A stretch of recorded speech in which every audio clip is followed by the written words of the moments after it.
So this is, you might say this was like shooting blanks or having that delayed reaction, like somebody give you a stinger and you walked like 6 steps before you collapsed. It's just one of them things. But I'm an idiotic, stupid dog, so I'm not trying to pretend that I know something that I don't. I know what a stupid dog knows, which is a lot in a certain sense. It's a whole hell of a lot more than a fruit fly. A really dumb dog and a really, really genius, intelligent spider could be equals, even though, it's an arachnid versus a mammal. So right away, the mammals they don't even have brains, but super intelligent, like from, what do you say, Charlotte's Web kind of a spider.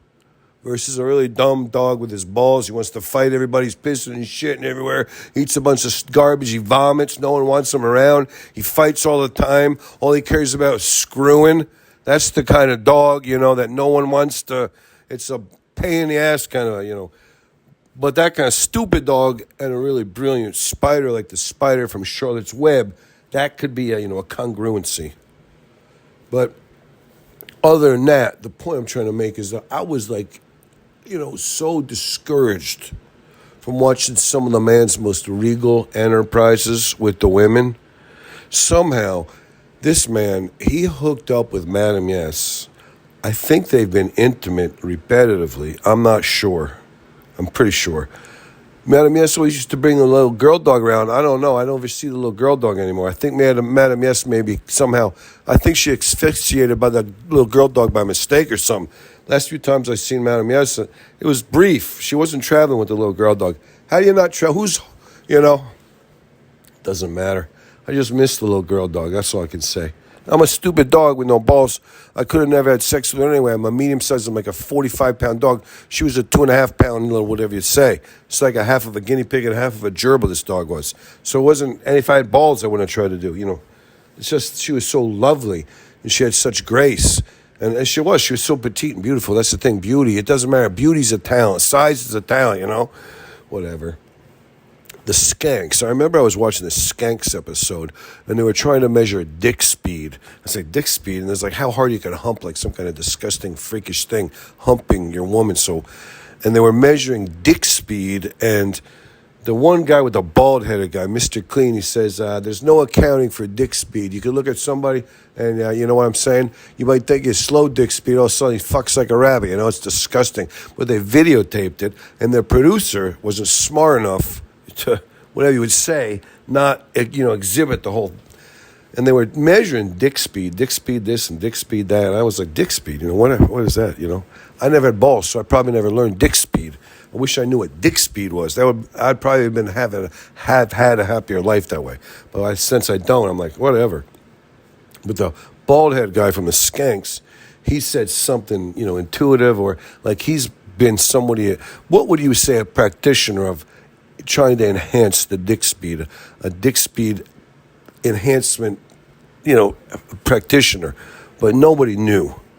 But anyways, the whole point was I was trying to make is, he's hooked up with Madam Yes, then he went out with Vinegar Gravy, and Vinegar Gravy was this wild woman with this big giant set of beautiful boobs, and she had like the retouch-ups, There's no weirdo things. It's like this almost defy gravity, these boobs.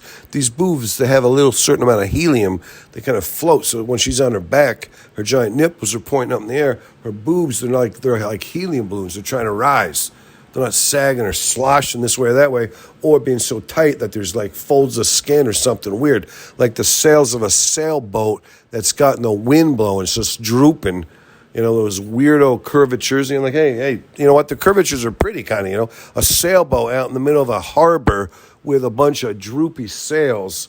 It's kind of like, I'm not talking about droopy boobs. I'm saying big tide boobs floating up towards the air. If they have a little droop on the little curtain, little shaded area on the sides, like, hey, whatever, what are you going to do?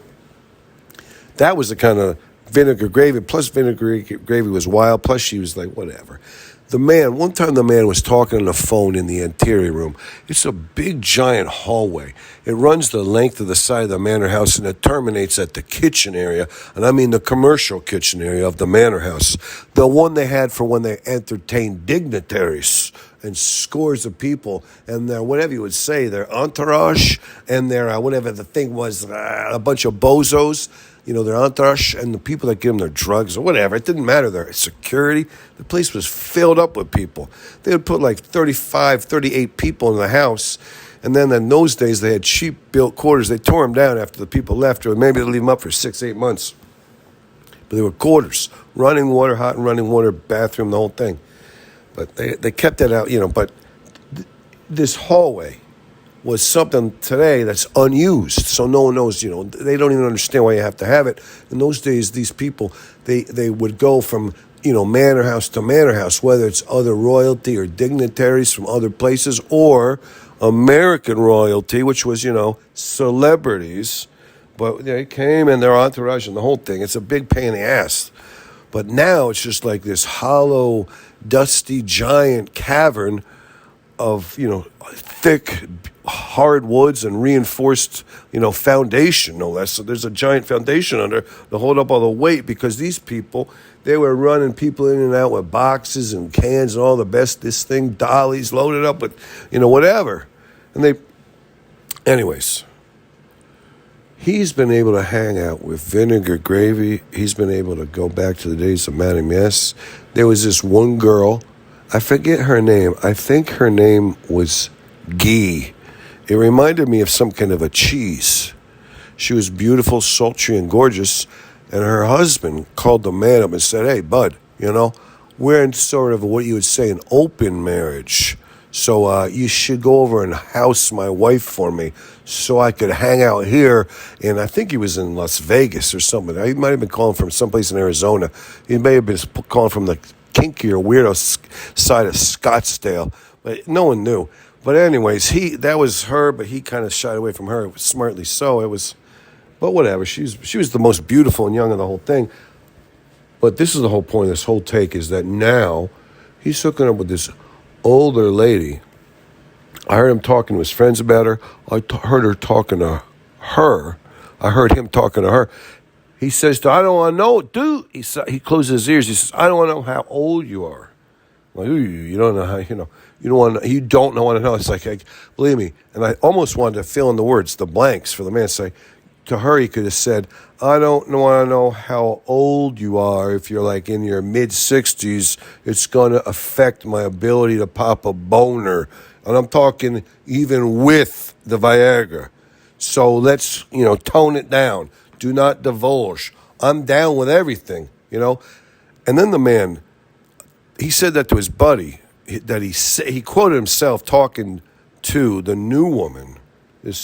She's a brunette. She's beauteous. You could say, the man also said to his friend, this prior thing was a quote that the man said to his friend as he was sitting in a big giant, I don't know what you call it. It was like it was the commercial portion of the manor house. That's all I could say, in the big giant hallway conduit to the outside world. When you walked out there was a giant block of concrete they poured so trucks could back up to it and they could unload the trucks right straight down this giant thing. And it was also, they put the phone out there because the most thing they did back in the old days was they ordered shit to be shipped in so they could host dignitaries or other nobles or American celebrity. This was in, Western Kentucky, in a very, very posh elitist neighborhood with a very well-established manor house. And the thing is, Vinegar Gravy's dad, Cold Sore Jimmy, he keeps the best manor house in town because he has a lot of cash flow. He's got to get rid of his cash anyways. So his manor house is gorgeous. It's like a resort. It's lit at night automatically. I mean, when he does his Christmas displays and the fireworks displays, these people put the township to shame. But whatever, it doesn't matter. But Cold Sore Jimmy's manor house, that's the way the man's manor house was back when his dad had it and his dad's dad, the man's grandfather. That's how their manor house run. But the kind of didn't pass on to the man because he had oxygen deprivation. There was no other siblings, so the manor house is kind of just barely existing with this cash poor man doing his best.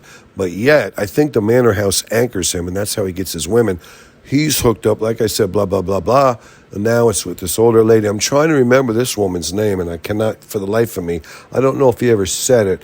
He said to his buddy that he said to her, and this was a joke. He said, I said to this woman, I said, honey, she was kind of looking at me because she was trying to tell me her age. And I said, don't try to tell me your age. It won't help me when I'm trying to pop a boner at some point. Not now, I'm saying. Not tonight. I'm saying in the future, I'll have taken a couple of Viagra. But he said, the man told his buddy, he said that to her. And then he said to his buddy, I also went on to say, though, to hook her right in. I said, but listen, doll baby.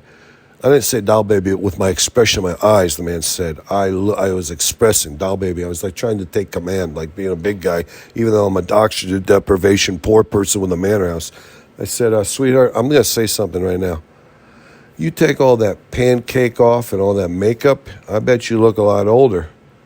But I bet you 10 to 1, you look a lot prettier. You'll let the features out that way, and you're holding your weight, baby. You look like I'm saying you've got it going on. You are a success story. You are a modern day beautiful success story on discipline and whatever. You probably gravitate being thin and toned. You're born to be thin and toned. So even as you age, if you don't put on any weight, you're going to remain the features. I mean, you could strip that makeup off and then, I would probably say you're even more beautiful and I would blah, blah, blah.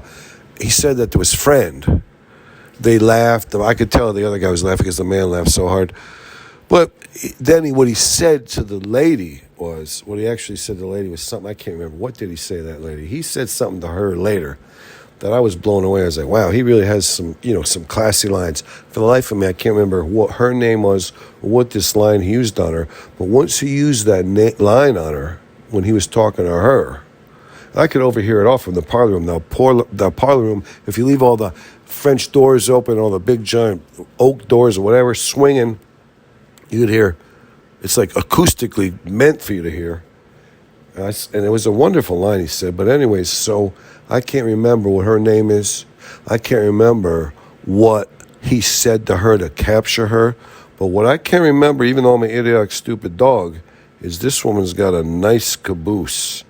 And the man, that's another thing he said, this woman's got a grade A #1 ass on her. So, but, whatever. I can remember that. That might say something terrible. I don't know if it says something terrible, if it says something okay, if it says something good. If I was the woman, I'd be happy that, because the man's only 55, she's obviously older, but, she's obviously a much bigger success, and she has much more discipline in genetics and intelligence and everything, genetics to perpetuate. That's why this woman's probably going to live to be 98. The man's going to be hoping he lives to 79. If 79, if he breaks, if the man breaks 80, he's going to be like, whatever.